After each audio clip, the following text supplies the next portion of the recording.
From humble beginnings with Sam Raimi and Bruce Campbell scraping money together to film in a cabin and create a film that's all kinds of groovy, all the way to Army of Darkness, a 20-year lull, and then a 10-year lull. This franchise further proved that it won't be Dead by Dawn, Dead by Dawn, Dead by Dawn, Dead by Dawn. I'm John Rickman with By the Numbers, Episode 4 on the Evil Dead movies. I'm continuing to do this series because it's fun. I enjoy doing Scream, I enjoy doing the Conjuring movies, I enjoy doing the Paranormal Activity movies, and I have a bunch of other ones lined up.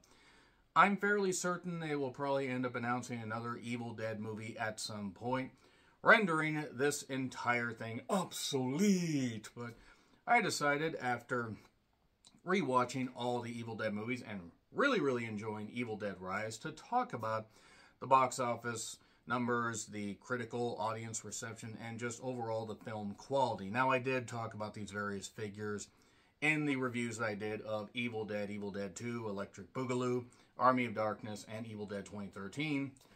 And honestly, I didn't expect to enjoy rewatching them as much as I did, even if Evil Dead 2013 wasn't necessarily my favorite, and I'm not the biggest fan of this franchise. It is proof that if you have a core fan base and you present the film right and market it properly, then you can get tons of old fans and new fans to enjoy the fuck out of it. So yeah, let's start with Evil Dead 1, or The Evil Dead, and yeah, to talk about everything that it took to make this film. I mean, it would take about 5 fucking years, but Sam Raimi, Bruce Campbell did a lot for the Evil Dead franchise. I mean, his family had some property that he put up as collateral. He did a lot of really good stuff, and Bruce Campbell is a tremendously funny actor and a very good serious actor, and deserves a lot more love, I think, than he has gotten. He is really tremendous. And Sam Raimi, coming from humble beginnings as a director, producer, writer, all that, The Evil Dead, it was filmed well before it actually came out, and then they had to scrape money together to get it distributed. I think it was like $79.80, and then they had to do reshoots. The budget was $350K. That's after every single goddamn, reshoot, scraping money together, all that, and getting more funding, which would be $1.17 million today. Yes, there's going to be the inflation calculator deal. And it came out in 81, at a couple places, or I think maybe 1 or 2 theaters, and then it came out officially in 1983, so a number of years after it had been filmed. The opening box office numbers are not available, though I remember it making decent money. From what I remember reading in articles, it made decent money in its opening, but those numbers weren't available, which is fine. The domestic gross was $2.4 million, which isn't bad. Isn't honestly bad, especially for a $350K budgeted movie. For what they got out of it, all the, practical effects and a lot of great camera work, $2.4 million, which would be just over $8 million today. So we're almost going, we're going about 3 times, roughly. And a worldwide gross, by the way, of $2.89 million, which would be just under $10 million today. And it was a rip-roaring success among audience members, holding an 84% rating on Rotten Tomatoes and a 7.4 on IMDb. And yes, I know Rotten Tomatoes is not the absolute benchmark of how people feel, but when it comes to audience scores, I think that's more telling. Critical score, sure, okay, you could argue, but the critical score surprisingly 1 point higher, 85% on Rotten Tomatoes, 71 on Metacritic, which is a fact you can find on IMDb.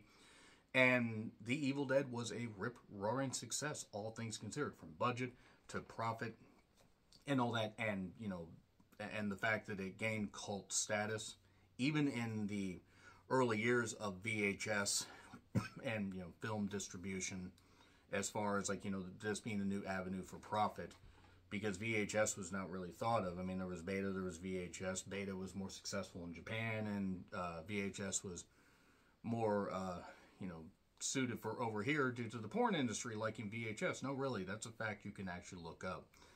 But it was fascinating to see just how successful The Evil Dead was. And then we get to Evil Dead 2, which came out in 1987 and got a little bit more money than the first one as far as budget.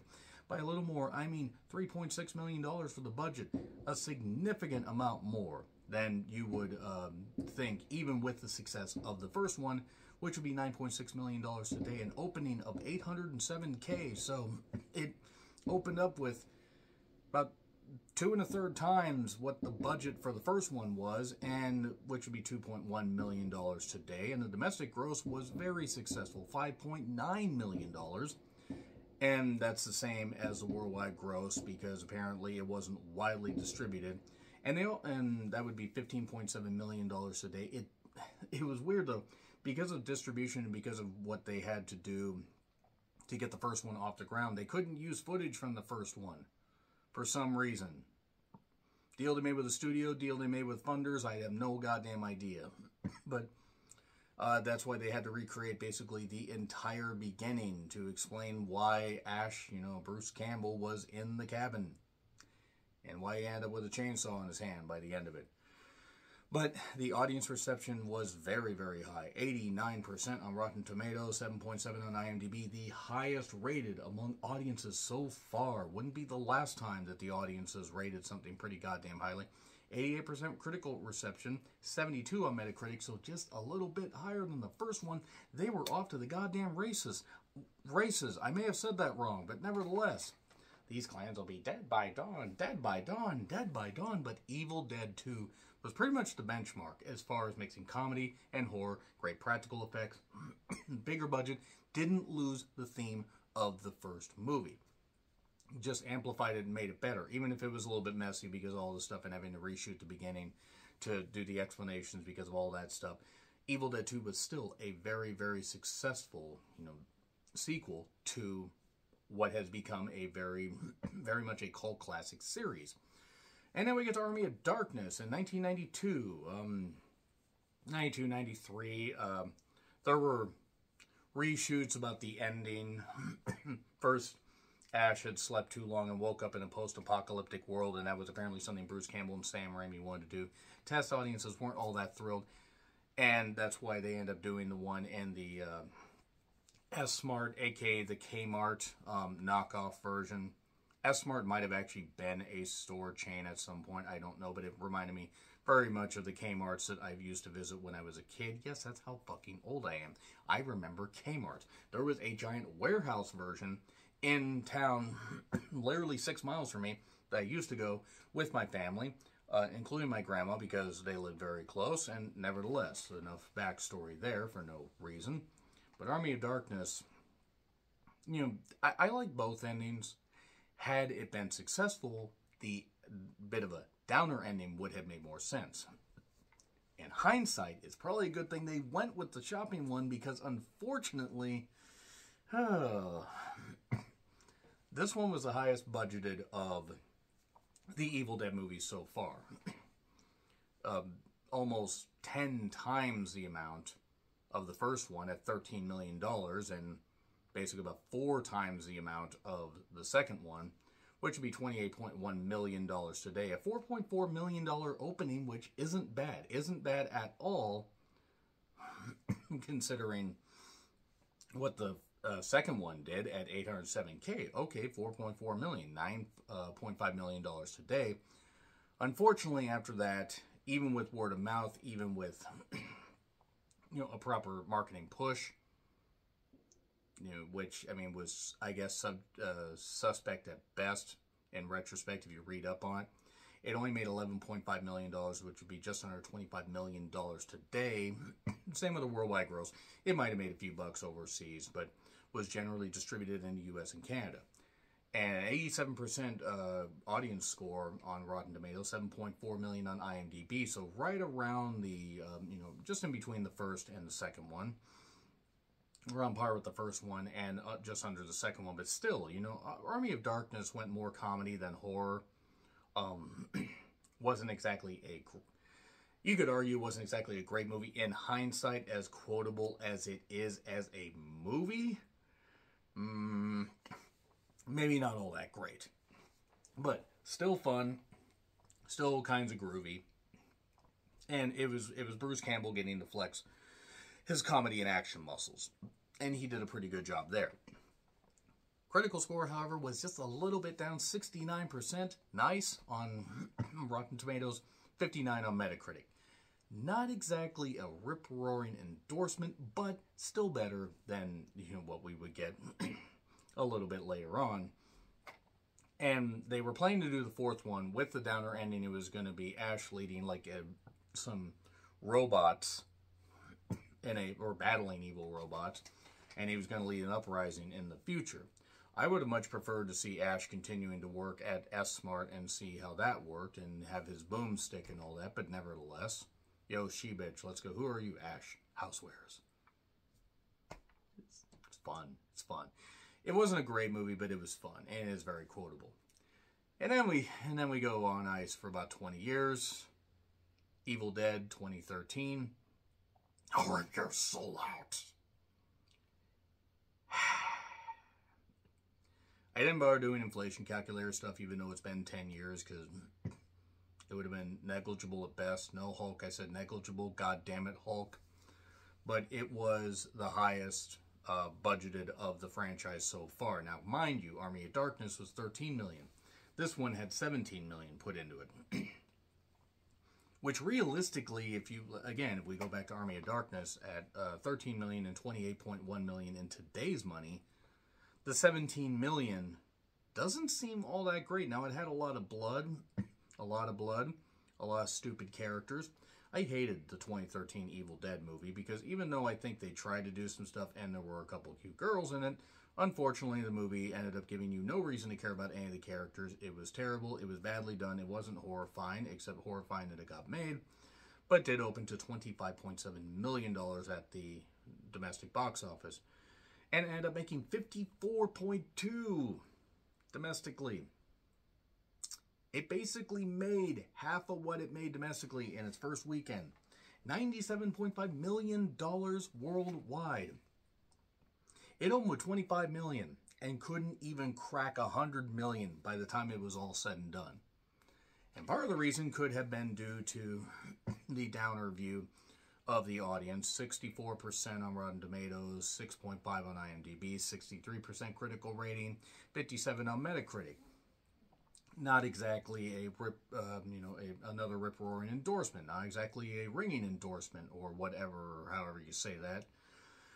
And Evil Dead 2013, even though it was successful, even though it made money and had a hell of a marketing campaign, I remember seeing commercials all over the goddamn place when I was watching TV, wrestling or otherwise, it was not that successful. The most successful of the franchise, and sure, it made money, but I think considering it had been on ice for a while, they were probably expecting more. So that's why we didn't get Evil Dead Rise, which had one of the best goddamn title reveals ever. That girl just sitting there floating in the water, and then the title comes up over the horizon. You did not need to go that hard, as the kids say. Why are kids saying that you need to go hard? What is wrong with you people? Go outside, touch grass. I think that's how that's said. Evil Dead Rise, though, which, as of this recording, is one of, if not my favorite, horror movies of 2023. Shockingly very, very good. I wasn't sure when I saw the commercials, because I'm like, another Evil Dead movie. Good grief.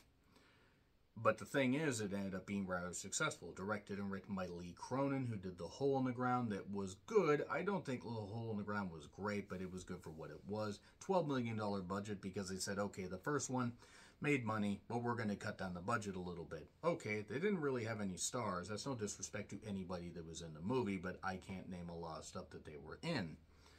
And a $12 million budget set basically in 2 locations, at a cabin in the woods, not the movie The Cabin in the Woods, and then in a dilapidated apartment high-rise. And it opened with $24.5 million, just a little bit below the 2013 version. Well, shit. This one may be successful, but may not be as successful. Oh, ho, ho, ho, ho.